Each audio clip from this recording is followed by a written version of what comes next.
What's going on, everybody? Welcome to episode 6 of the E36 build. As you can probably tell, we are not in the garage today.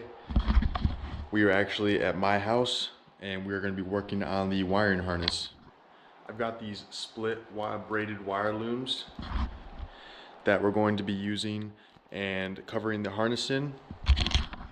I've got 3 different sizes. I've got 1.25 inch, 1/4 inch, and 1/2 inch. I believe I might have to buy 1.5 inch for a couple sections of the harness. I'm not entirely sure. We'll see as we go. I've also got some other supplies.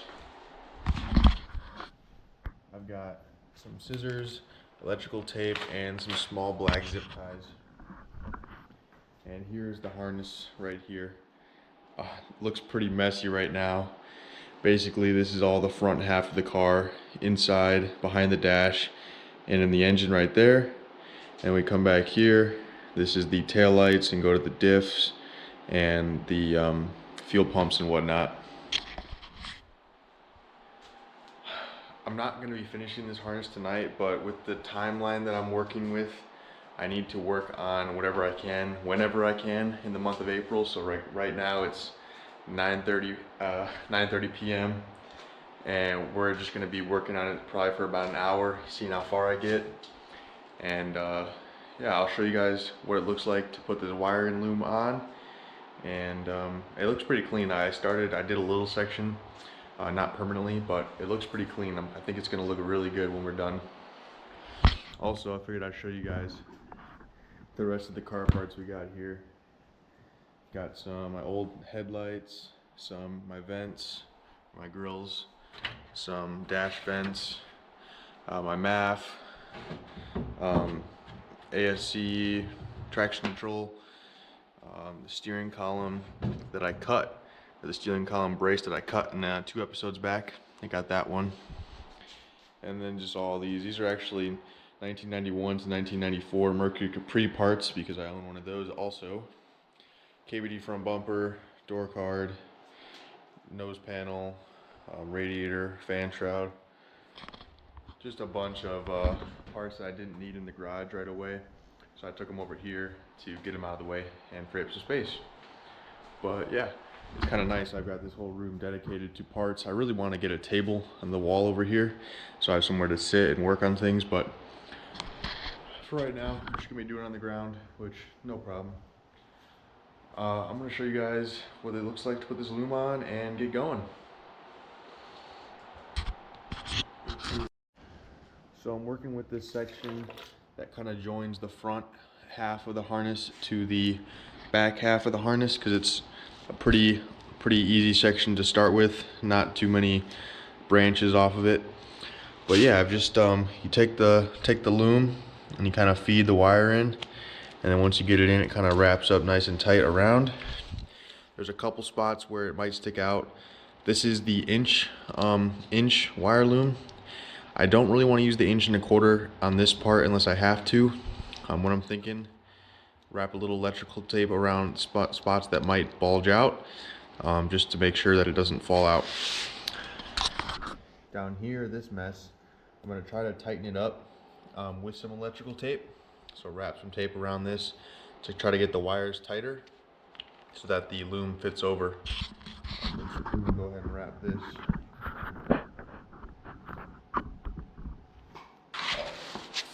And all these plugs that you're seeing, they were not being used when I took them off, so we're just gonna wrap them up. I don't want to use too much electrical tape because that'll defeat the purpose of having the wire loom, but I just want to be able to get it tight, get the harness nice and tight. Oops, I bumped you guys. And that's good for that. I'll do it a couple more times along the way. This wiring harness is actually really sticky because the previous owner used duct tape to secure it, everything. But once the wire loom's on it, you won't feel the stickiness. So this is the section that's probably going to be a challenge.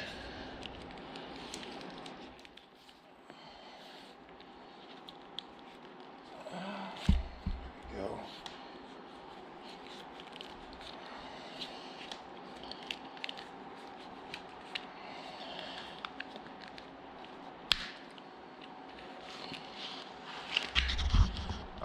So as you can see, it made the harness a lot tighter. I'm still not sure if the inch diameter wire loom is gonna fit, or if I have to move up to the 1.25 inch.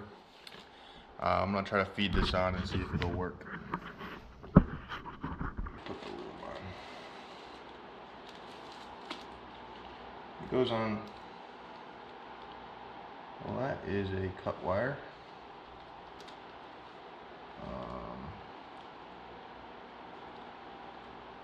I'm not sure what that goes to.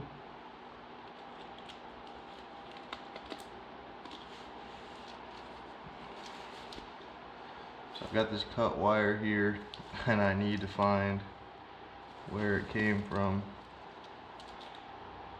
It looks like a black and some other color wire.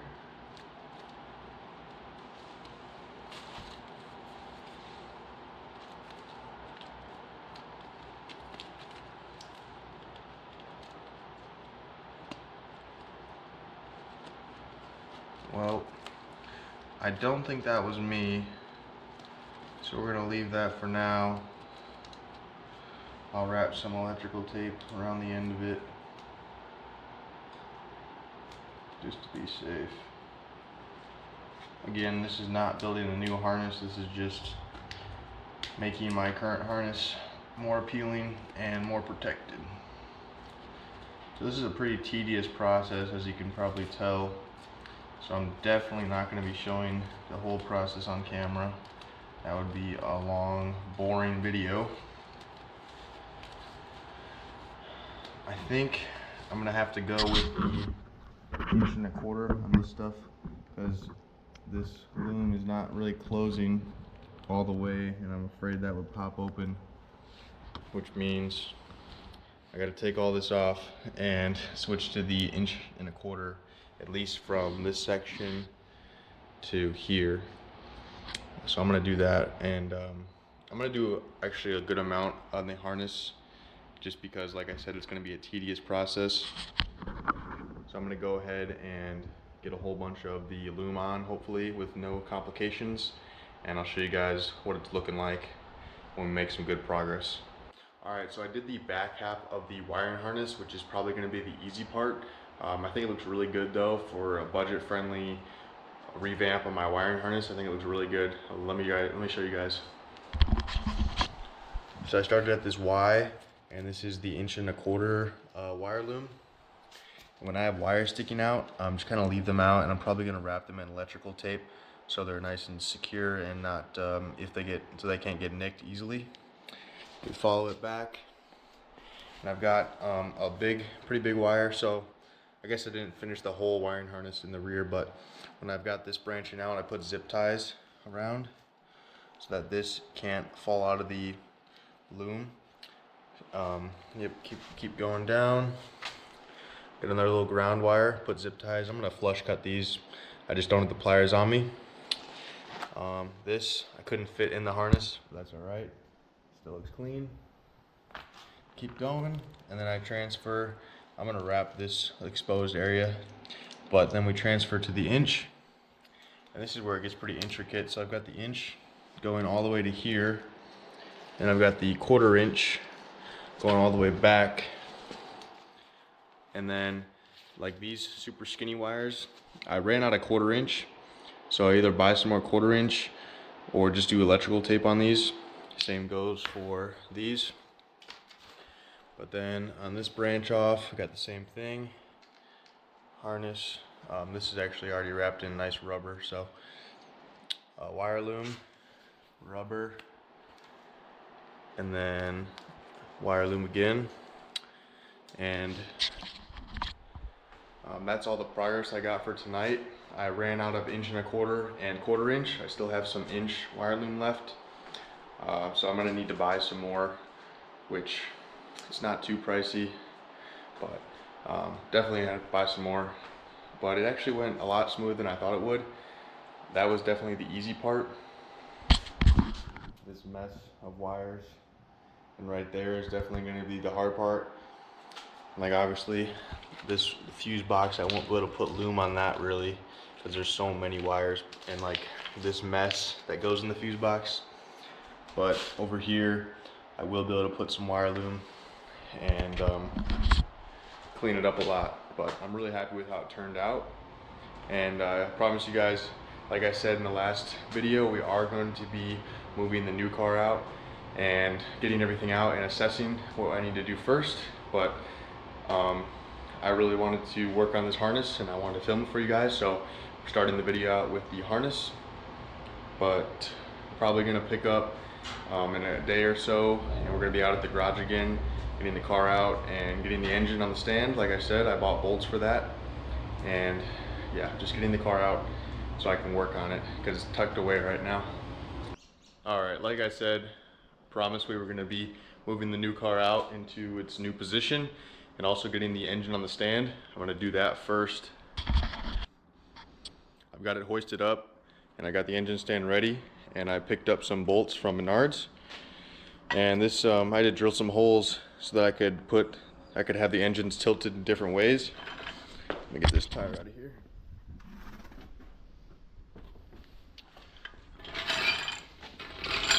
I think I'm gonna have to go up a little higher. Let's see here.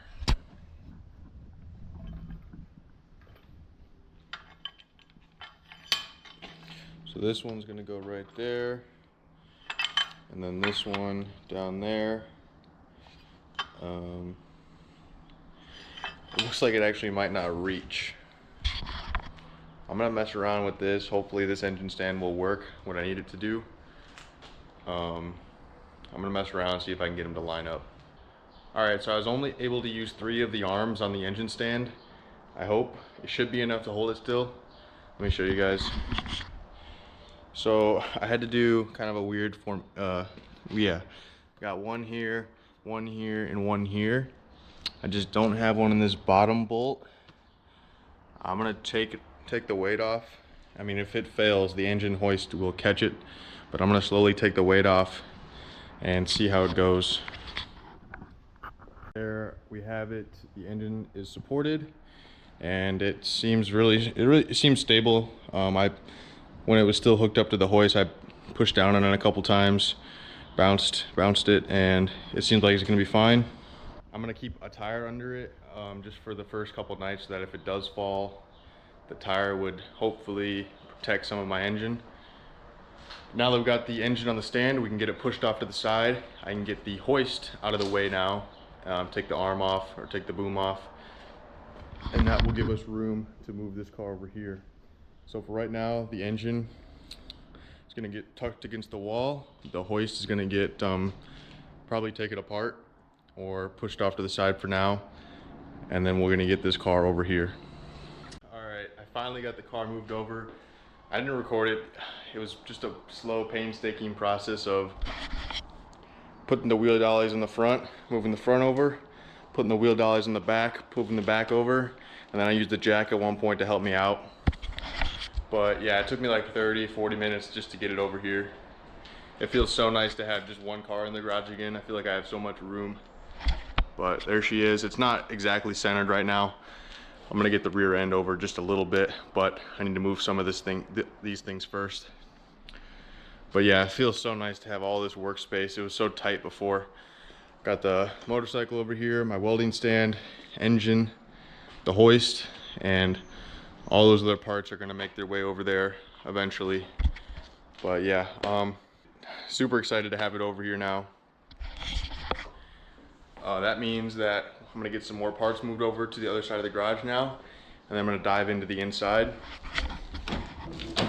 and get all this mess out of here, and probably start removing this, try to remove the steering column to get it out of my way so that I can fix the floor, because if I can't fix the floor, I mean, I have to fix the floor first because it's crucial.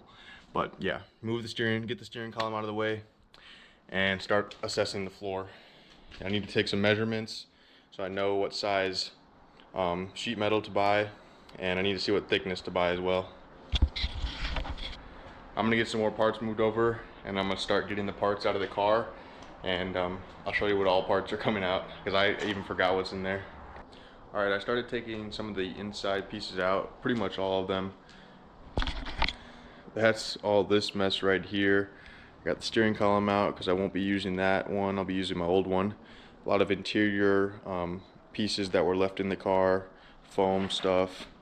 The front core support was in the trunk, the nose panel was in the trunk, and then I just removed the ABS pump since I am doing an ABS delete. So I got the pump removed, so now I gotta watch the video again, but you connect these lines in some configuration. And I've done copper brake lines before, so it's not too hard, just need to get the right fittings. And then I think for tonight, I'm gonna try to do one more thing before I head home. Excuse me.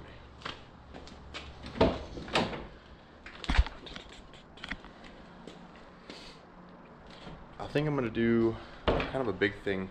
I'm gonna jack the front up and remove the wheels and start removing the front subframe and everything, such like this, and remove the sway bar. It should come out pretty easily, just I think it's 10 bolts with the impact. I decided to save time. Since I want to get this car done in time, I'm going to just swap my old subframe and angle kit all in at one, and my steering rack as well, because those are like, the steering rack is something that I know my rack isn't the best, it's got some play in it, but to get driving, it'll do its job. And then later down the line, if it does fail, it's something that I can do while the engine is in the car, fairly easy. So yeah, I'm just gonna swap the whole front subframe in, just like I'm gonna do with the rear. It's gonna speed things up and get me driving sooner and still be functional. I'm gonna jack the car up, take the wheels off, and then maybe try to get the whole front subframe out tonight before I go. As long as there's no complications, it shouldn't be a problem. And I've done this, I showed this on the first taking it off my old car, so I'm not gonna show as much as I did before because you've already seen this. It's just the opposite. I mean, this is the same, I'm taking it off, but then putting it back on, it's just gonna be the same thing. So I might skip a little here and there, just because I don't want to bore you guys, you've already seen it. Subframe and power steering rack and everything out, about 30 minutes, which I'm pretty happy about. Since I just did it, it's pretty fresh, and means the new one should go on pretty easy as well. There it is. Came out pretty easy, just had to cut one bolt, but I was able to get to it. And with the ink grinder, I'm gonna put this off to the side. I actually do need to clean up now. I need to come back with some more trash cans. Since I just took out all this interior paneling, I need to throw all that away, clear up this space, take some parts back to my house, get them out of the way. Like that purple bumper can go, this bumper can go. I need to get the hood somewhere, but for now, really happy with the progress we made tonight. Got the car, got the interior, got a lot of parts out, got the steering column, and a big part, the front everything, whatever you want to call it. I'm gonna continue this video in a day, tomorrow or Saturday, probably doing the rear subframe. Hopefully it goes as easy as the front, but yeah. All right, picking up where we left off yesterday, I got the front subframe, engine cradle, all that stuff out. Today, my goal is to get the rear subframe out, because that's one of the main steps, next big step. I can get the rear one out, and weld in some reinforcement plates where the subframe mounts to the chassis, and I can go about installing my rear subframe setup, because it's already got the solid bushings in it and it's already painted, although it's a little rusty. Might have to clean that up a bit. But yeah, we get the rear subframe out, maybe weld in the reinforcement plates today, not sure, depends on how quickly I can get the rear subframe out. But yeah, and I'm also going to clean up the garage today. I got some contractor garbage bags, put a lot of this interior foam and carpet in there because I'm not using it again, so that'll go in the trash bags. And I think I'm going to work with the door shut today. I've got all this wind out there and it's blowing a bunch of leaves in, which I don't want, because I just swept in here. So I'm gonna go ahead and jack the car up and take a look underneath, see how well the rear subframe. I have not seen this rear subframe or diff or axles. I mean, I glanced at them when we bought the car, but that was about it. I mean, it wasn't a deal breaker for me, so I didn't really inspect it too much, but finally get a look at them and see what we're working with. All right, I've been working on getting the parking brake and e-brake cables removed, since they need to stay with the car when I take the subframe out. I've been having some trouble. I've got all the parking brake components taken off right there, but now the cables on both sides, they're stuck to the hub. They're just probably seized on there. What I'm hoping is that when I drop the rear subframe, it'll give me a little more room and I can get in there and hopefully pull them out that way. If not, I can get some new parking. I can cut these and get some new ones if I have to. It's like 60 bucks for both. But technically I only need one parking brake cable just to hold the car so it doesn't roll, because I'm not going to use this parking brake to drift to lock up the wheels. I'm going to have a hydro e-brake. So either way, we'll either cut it or they'll come out when we lower the subframe. All right, I got the rear subframe and everything else with it out. Here it is. It's obviously a lot worse shape than mine, but it's because I already went through mine. And the previous owner, he had lied to me. It's actually a 293. I don't know if you can see that, but the last three numbers right there, 293. So unfortunately, it's not a 315 diff like I thought it was. So I am on the hunt for a different diff other than a 293, because for a non-turbo car, 293 is just not it. I did all that season with it, but I had to clutch kick the crap out of every turn at the track I drift mainly. If I can't find one in time, and that's the last thing I need to get the car going, I'll just put the 293 back. Just I don't really want to. But on the bright side, I do have some good spare axles now. I never had any spares, but now I've got two good spare ones, so I can use those. I got some more springs for the rear if I need any, rear sway bar, and I've got another 293 diff. I'll probably try to sell it. Maybe somebody will buy it. And technically I've got a rear subframe. I'm not going to be using this one, but worst comes to worst, if I ever need a new subframe, there it is. I'm going to go underneath the car. I'm going to try to get this thing out of the way first. And then I'm going to go into the car and check out the welding, the subframe mounting points. Hopefully they're not cracked. I'm going to go take a look at those. So the mounting points look pretty good, just a little surface rust, but before I weld the reinforcement plates on, I'll go ahead and grind all that off. There's the other one, 3 and 4. There is some slight surface rust in places here and there, but the majority of the car, I mean the frames and the jacking points, they're rust free, which is mainly the main selling point. A little surface rust in a couple places isn't that big of a deal. Right now, since I got the rear everything out, take a little break. I need to clean up some and separate parts from the old car and parts from the new car so I don't get them mixed up. And then I'm also going to be taking the time to finish hopefully removing the wiring from this car, so I can go ahead and put my wiring harness back in. But yeah, my main goal today was to get the rear subframe out, which I did, so anything else is a bonus, really. I mean, there's really not that much more I have to do to get this car running.